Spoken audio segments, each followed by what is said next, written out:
Today's show is brought to you by Casper Sleep. Go to casper.com/West and enter the promo code WEST at checkout and get $50 off your next mattress purchase.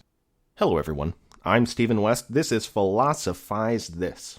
I'd like to briefly tell you about a company that has been a longtime supporter of this show and a longtime supporter of spines and necks and people's overall sleep hygiene. Casper Sleep. Casper makes mattresses that are shipped to you in a box. It's the craziest thing you've ever seen when a giant king-size mattress emerges out of a box in your front room. Personally, I'm still kind of off-put by the whole thing, but it's been easy to get over because it feels so good when I lay down to go to sleep each night. Man. Now look, I'm not claiming to be an expert on mattresses. I don't have my own bowling ball and glass of wine to test these things. I'm not a scientist. But what I do know is that Casper Sleep makes a mattress that is part latex foam, part memory foam, and when you lay on it, it feels just like one of those really expensive memory foam mattresses, but it's like a quarter of the price. What I know is that I've never slept better in my life. What I know is that when I go to a hotel room, I'm longing for my mattress at home. And Casper is so confident that you're going to be doing the same thing that they give you a 100-night money-back guarantee, no questions asked if you don't like it. But that's not all. Listeners of the Philosophize This podcast can get a special discount by using our promo code. Go to casper.com/West and enter the promo code WEST at checkout and get $50 off your next mattress purchase. You're not going to be disappointed. Thank you for anything that you can do. So I know no one out there even cares about my long-winded apologies for anything that I ever do. So I guess I won't apologize here. I just want to tell you a brief story, my friends. Come around the fire. A story that will explain this episode a little. Bottom line is I'm trying to turn over a new leaf. All right, people? I made a New Year's resolution in the middle of August. I made a mid-year's resolution.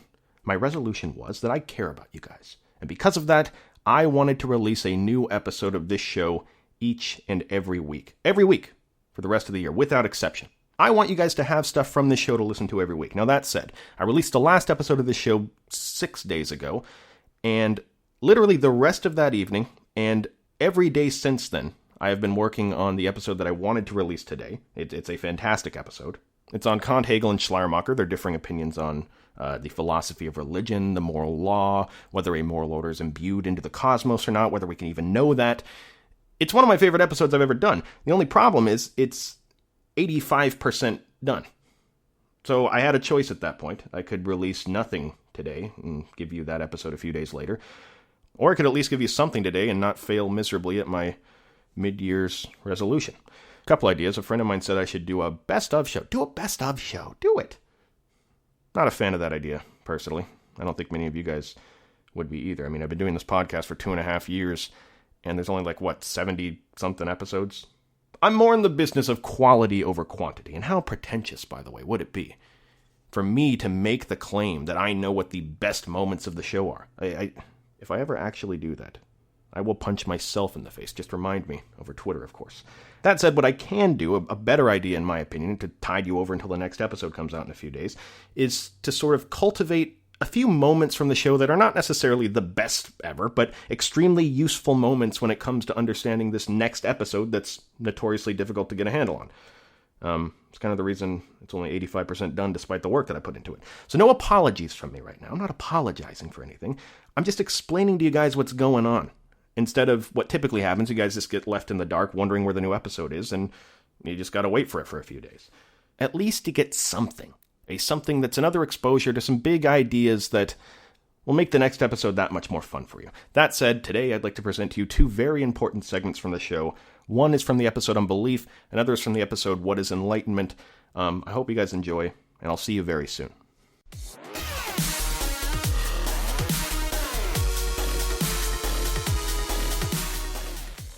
So, the very best episodes of the Philosophize This podcast, at least in my opinion, are the ones that correspond with some event that's going on in my personal life that week.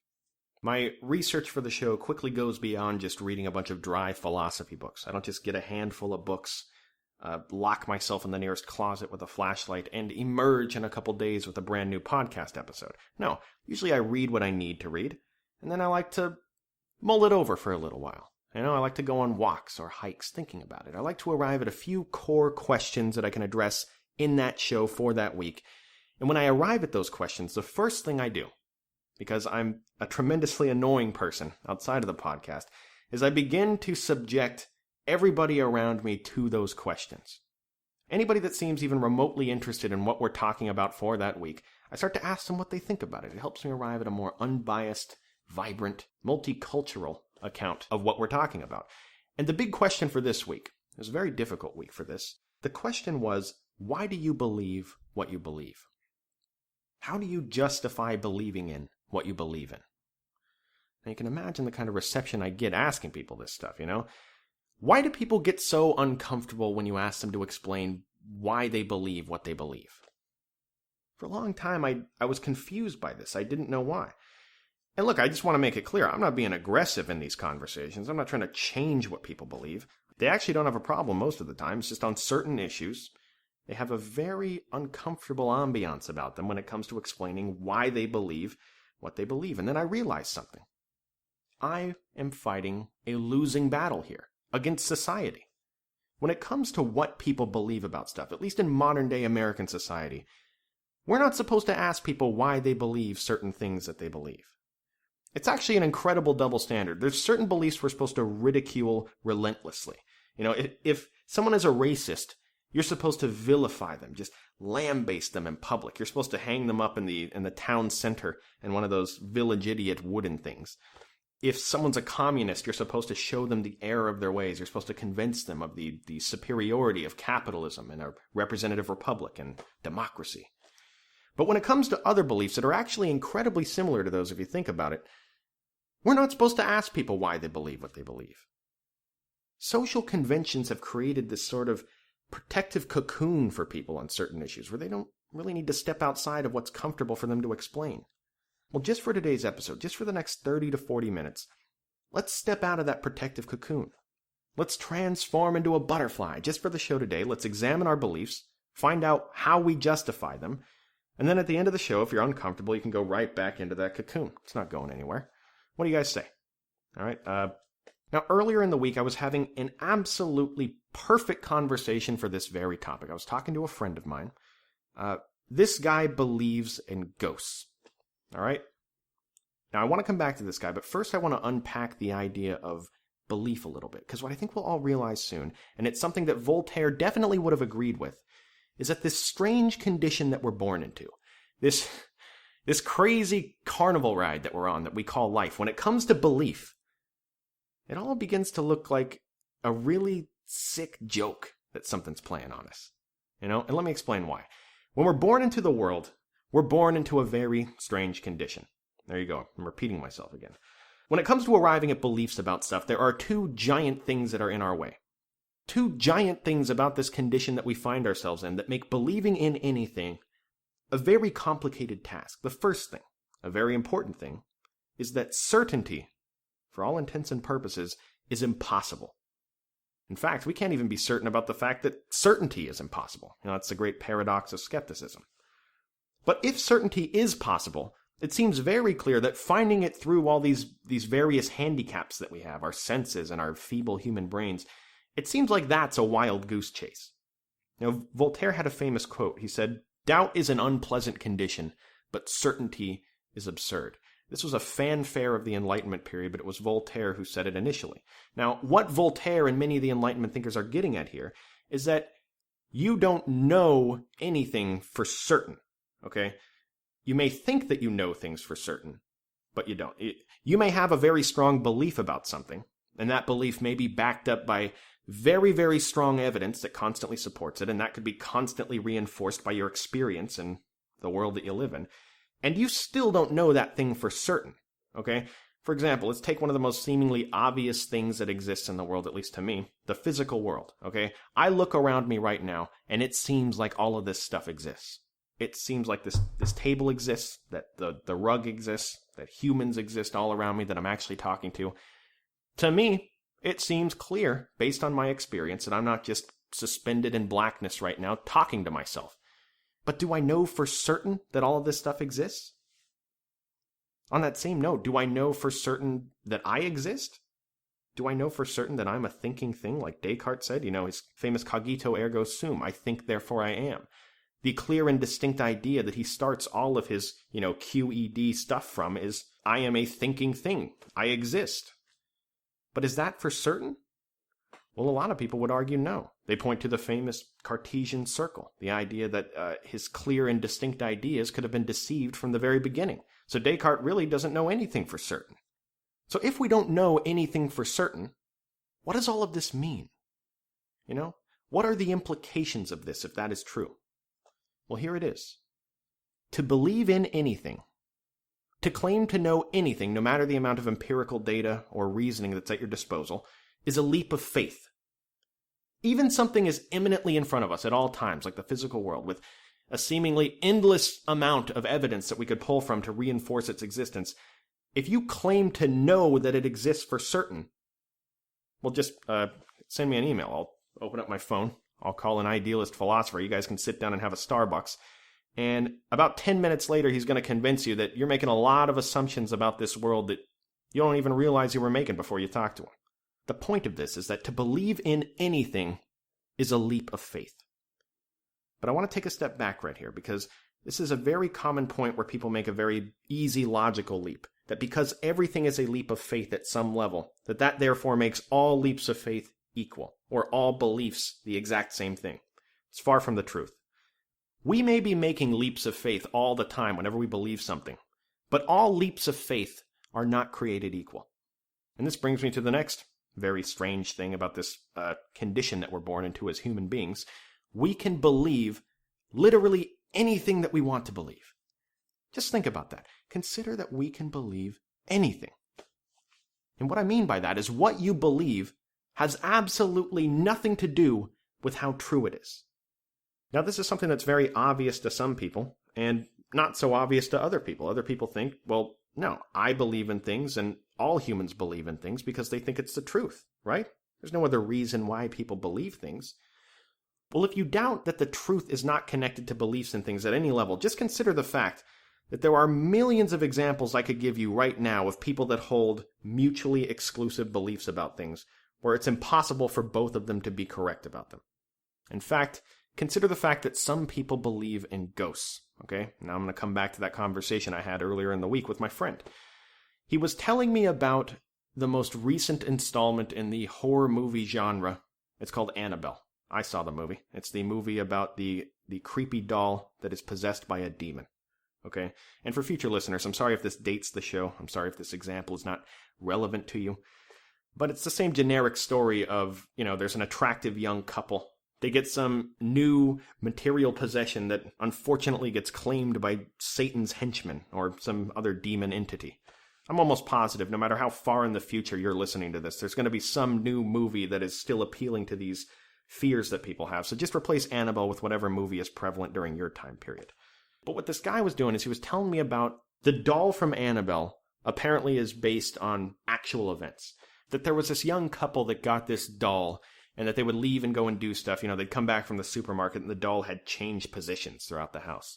And one night, they were laying in bed, and the door ominously creaked open, and the doll was standing there, and it jumped up onto the bed, and it tried to strangle the woman's husband to death. Very scary. Well, look, in fairness to me, I thought he was joking, okay? I started making fun of it, started poking at holes in the story, and really just talking about the whole general situation that he's talking about. Just that there exists an underworld where demons are holding human souls captive, and that one of the lords of this underworld decides to take a liking to this young, attractive couple's baby. He wants her soul for all of eternity. So his best plan is to take control of this creepy-looking doll and just mess with them for weeks, because he doesn't actually just take her soul, He spends weeks upon weeks just flicking the lights on and off, moving curtains in the corner just to mess with them, putting the doll in random places when they leave the house, opening doors when no one's around just for the camera to see. This is what the demon spends his time doing. This is what one of the lords of the underworld is doing with his time. And look, really, I mean, don't get me wrong. I'm completely open to the idea of all this stuff existing. I'm an agnostic when it comes to demons and ghosts and evil spirits, at least at this point in my life. It certainly would make the world a much more interesting place. But in the context of this conversation, I try to make people laugh. And when I pointed this stuff out, the guy just looks at me and goes, whoa, wait. You don't believe that this happened? What? Why don't you believe that this happened? Now, although I'm an agnostic on the issue, I've heard people that believe in the exact opposite of this guy all throughout my life. They say ghosts definitely do not exist, all right? They'll say, we live in the smartphone age. Everybody has a camera sitting right in their back pocket. If these things truly are as prevalent as these people say, why wouldn't somebody have gotten one on camera? You know, where's the video evidence? When they're asked to explain why so many people claim to have these experiences, they say these people are nothing more than superstitious people with a confirmation bias. They say that they've been told from a very early age that they have a spirit or a soul. Maybe their mother tells them a story about a time when she was young and she saw her mother at the foot of her bed. This concept of souls in a spirit realm existing is constantly reinforced in their head. So when they're told about demons existing, or about a ghost haunting a certain property line in, downtown Philadelphia, the idea of that happening is not that outside of what they've been told is acceptable to believe, so they just believe it. One of the common arguments against it is, if you told these same people that there were goblins sitting up in the trees constantly watching them, they would never believe you. But in reality, goblins and ghosts are equally as unfounded and ridiculous. It's just that ghosts correspond more with what they've been told is acceptable, so they believe it. Some people vehemently believe in ghosts. Some people vehemently don't believe in ghosts. But who is right? Well, one thing's for certain, they can't both be right. The two viewpoints directly contradict each other. One of them or neither of them has to be right. They can't both be right. Yet both sides are devout believers in their side of the operation. The point of this, aside from setting up the extended example of ghosts, is to illustrate that someone believing in something has nothing to do with how true it is. We can believe in anything we want to believe. And it's funny, because if you asked 100 people why they believe the things they do, 99 of that 100 people would say that they believe things because it's the truth. Maybe complete certainty about things is impossible, but what I believe is the closest facsimile of truth possible. We all believe the things that we believe because we think it's the closest thing to truth that we've come across so far. Well, like most things in philosophy, I truly wish it was this simple, okay? Because if you press those 99 out of 100 people hard enough, what you're inevitably going to find is that they believe in things for a lot of reasons, and not many of them have anything to do with the truth necessarily. Look, I'm not making this up, okay? The dozens of different justifications for believing in something is an entire area of philosophy today. There are so many ways that people distort reality to try to convince themselves that something is true that you could literally turn off the podcast right now and you could spend the rest of your life reading books about all the different ways that people distort reality to convince themselves of stuff. People believe things because they're convenient to believe in. People believe things because it's useful to them on a personal level. They believe things out of laziness, anything. Look, it's very difficult to accept reality on reality's terms. So leave it to us to come up with tons of creative ways to believe in something and create the reality that we want to exist.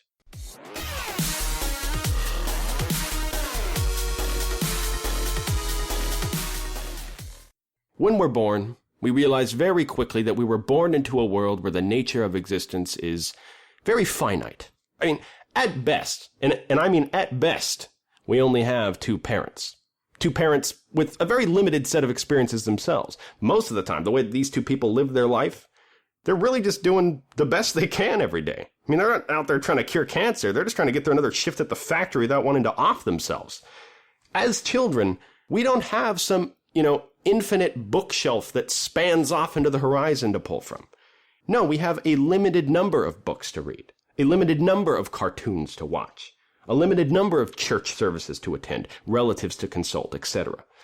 One thing's for sure, Kant would say, our childhood never consists of us walking around the playground when we're 5 years old, Socrates, right? Some immensely educated, wise, enlightened being, right? It's never like that. But it shouldn't be that way anyway, right? I mean, on the other hand, that's one of the great things about being a kid. You got nothing to worry about.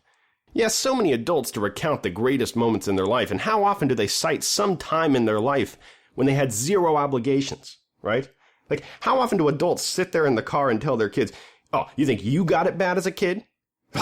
Wait till you have all the stresses of adulthood. Huh? Then you're really going to have it bad. Wait till you have all the bills. Wait till you have the commitments.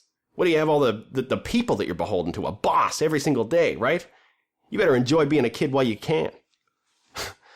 Not to mention the fact that when you're a kid, your life is pretty stress-free, right? Because whenever you have a problem, there's always a very clear solution to what that problem is.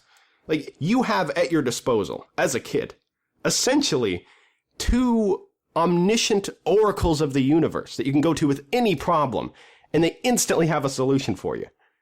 Their names are Mom and Dad, right? I mean, you go to the playground, you get a boo-boo on your foot, you come up to Mom, you say, I got a boo-boo. She looks at it, she puts some Neosporin in a Band-Aid, she has the answer to the problem. They know exactly what to do about it. Someone's mean to you at school. You come home, you tell them what they said. They know exactly how to handle that problem next time. There's comfort in having that resource. There's comfort in knowing that you have someone to solve the problems for you. You know, on that same note, I've known people that have quit their job in the corporate world, and they think that being their own boss is going to be the greatest thing that's ever happened to them. But the flip side of that is when you're your own boss, when there's a big problem that comes up, you're the only guy that can make that decision. You're the person that decides whether that problem sinks or swims. There's comfort in having the resource of having someone to go to and ask what the best course of action is so that, you're not the only one making the decision that might potentially fail. Here's what I'm getting at. When we become adults, bad stuff still might happen to you 5 minutes from now, right? You still may get the boo-boo on your foot. Except this time the boo-boo on your foot might be that your house is getting foreclosed on. This time it might be that your liver is shutting down. You need medication. You need a surgery or something. Bad stuff still happens. It's still terrifying to not know the future. So what do we do about it? How can we be sure that none of this bad stuff's ever going to happen to us? Well, this is where Kant comes in. Kant says that as children, what we do is we outsource different components of our life to other people. We need to, by means of necessity. I mean, literally, when we get a boo-boo on our foot, we've never had that problem before. It's one of the worst things that has ever happened to us. We don't know what to do. We outsource the solution to the problem to somebody else, our parents. But we become dependent on this process. We become dependent on not thinking for ourselves. It feels good. It feels so good, Kant says, that we extend this way of doing business into adulthood. I mean, think about it. There's no rite of passage between childhood and adulthood, right? I mean, there's no magic ceremony that takes place where we go from not capable of thinking for ourselves to capable of thinking for ourselves. No, we just live one continuous existence. So at what point do we make the decision to start thinking for ourselves and not just do the best imitation of whatever our parents or the people around us are doing?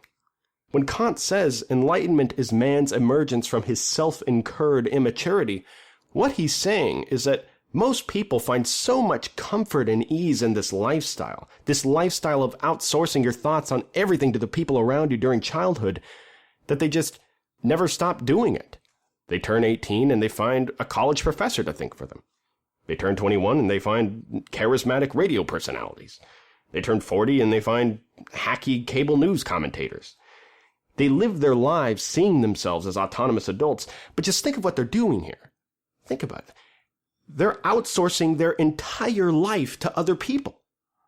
Kant says, quote, "It's so easy to be immature. If I have a book to serve as my understanding, a pastor to serve as my conscience, a physician to determine my diet for me, and so on, I need not exert myself at all. I need not think. If only I can pay, others will readily undertake the irksome work for me." End quote.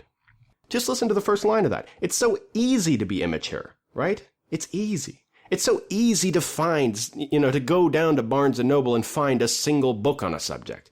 Memorize a few taglines, a few insights from it, and then whenever the topic comes up in conversation, you just parrot whatever this author said and you pass it off as your own thoughts. It's so easy to outsource your understanding to people. Now, on that same note, it's so easy to just, go to church on Sunday, memorize a few taglines and insights from what a pastor told you is the correct way to act, and then whenever you're faced with a moral dilemma or a difficult choice to make about what the right decision is, you just parrot whatever the pastor said on Sunday and you pass it off as your own decision. It's so easy to outsource your conscience in this way. The nutrition example.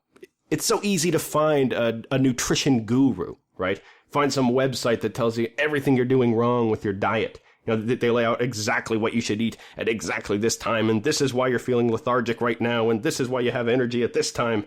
Then whenever someone asks you for diet advice, you just parrot whatever that nutrition guru guy said on the internet. What I'm saying is, it's so easy to outsource every element of your life and allow someone else to think for you. Kant talks about how funny this contradiction is.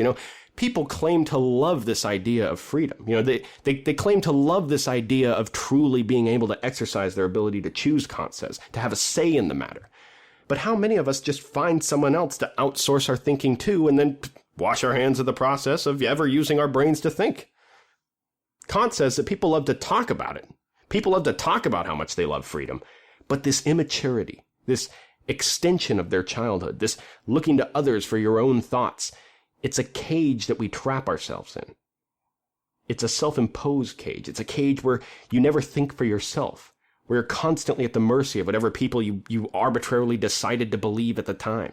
And it's crazy because it comes down to complete randomness sometimes, right? Like you're walking through Barnes & Noble and that happened to be the book that was right there on the table. That happened to be the nutrition website that came up in your search engine results.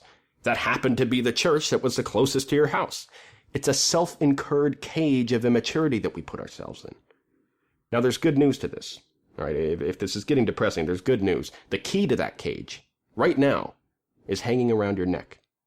The key out of this cage is around everyone's neck, but they don't use it. They choose not to. And Kant says it's not a death sentence, right? It's not like we stay in this self-incurred state of immaturity because we're somehow incapable of getting out of it. It's not that people are too stupid to get out of it. It's not a lack of understanding of how to get out of it. But Kant says the reason why they don't is always one of two things. The first one is that they're comfortable where they're at. Remember, he said it in the first quote. It's so easy to be immature. So what inevitably happens is people take the key from around their neck in this cage. They leave the cage for a while, and they just can't handle it. It's too much. Kant says they start thinking for themselves for the first time, and it's like they're using this muscle that they've never used before. It's incredibly uncomfortable. It's atrophied. They've never used this part of their brain before. Reminds me of Plato's allegory of the cave, but it's kind of like that scene out of The Matrix, right? When Neo first emerges into the real world and he's opening his eyes for the first time. He's asking Morpheus, "Why do my eyes hurt?" "You've never used them before, Neo." I'm paraphrasing there, but you get what I'm saying. Kant says that what happens is people usually, just out of laziness, retreat back into the cage, letting other people think for them, because it's so comfortable. It's so much more difficult to think for yourself. There's so many incredible quotes that he gives in his response to Zollner. He said, quote, "It is because of laziness and cowardice that so great a part of humankind, after nature has long since emancipated them from other people's direction, nevertheless gladly remains minors. For it is so comfortable to be a minor. He has even grown fond of it." End quote. Now, as you probably heard in the quote that I just read, the second reason Kant gives for why people keep themselves in this cage is cowardice. They lack the courage to ever stand up and use their intellect. Now, at first glance, this may seem strange. Like, they lack the courage? It seems counterintuitive. Like, why would someone lack the courage to use their brain as much as they can? Why would it be scary to use your brain? At first, I didn't get it, at least. Well, think back to why Kant thinks we started thinking this way in the first place. It's because we were kids, right? When you're a kid, it actually is really scary to think for yourself. I mean, what if something bad happens that you've never seen before? I've never been here before. I don't know anything. What Kant's saying is that fear that you have that drives you in that moment in childhood, that fear doesn't just magically leave you the moment you throw the graduation hat up in the air. There's no rite of passage. I mean, think about it. It's scary to think for yourself. What if I'm wrong? What if that terrible thing happens to me that I've always been thinking about? What if I do this whole process of thinking for myself and then people reject me and they think I'm an idiot and I'm cast out into the woods and I don't have a tribe anymore? This is a big deal to consider, you guys, because, just because you read books and you listen to educational podcasts, that doesn't mean you love to think about stuff necessarily, right? I'm sure we all know someone like this. You could just be reading books to have thoughts to recite when someone asks you a question. That's not you loving to think about stuff. That's fueled by insecurity. Oh my God, what if somebody asks me a question and I don't have an answer to it? Oh, I better listen to these podcasts and get an answer to it. That's fear driving you. But Kant says we can't let this fear of failure or negative judgment or anything enslave us for our entire lives. There's far too much at stake. Kant has some words for somebody that might be in this place that can't muster the courage to take the leap to think for themselves. He says, quote, "The danger is not in fact so great, for by a few falls they would eventually learn to walk. but an example of this kind makes them timid and usually frightens them away from any further attempt." End quote. What Kant's saying here is, what if when you were a baby, you just never learned to walk? Because whenever you stood up to try to walk, you fell over, and that made you have an aversion to the whole process, right? Like, what if when you were a baby, you were trying to learn to walk, you stand up, you fall over. You stand up, you fall over. What if at that point you just gave up? What are you going to do for the rest of your life? You're going to ride around on a hover round the rest of your life? No, that's ridiculous. No, you keep trying. You stand up, you fall over until you succeed. You learn the skills you need to walk. This is the same process as that.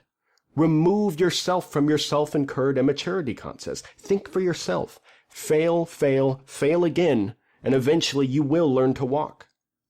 Have the courage to remove yourself from this self-incurred immaturity and not outsource your thinking to everyone around you. Kant says this should be a trumpet that is sounded all throughout the land. The motto and slogan of the Enlightenment should be that we should dare to be wise. Dare to be wise. See, that implies that there's something holding us back. We need to be courageous enough to be wise. To not, cower in the corner, terrified. What if we're wrong? What if we fall over a couple times? What if it hurts? No, we will fall over. It will hurt a little. We will learn our lessons, but one thing we will not be willing to do ever again is spend another 1,000 years outsourcing our thinking to whatever dogma arbitrarily lands in our lap. Now, if this all sounds very abrasive and engaging to you, keep in mind this was occasionally Kant's style. It's been said about Kant by people before that he didn't teach people philosophy, he taught them to philosophize.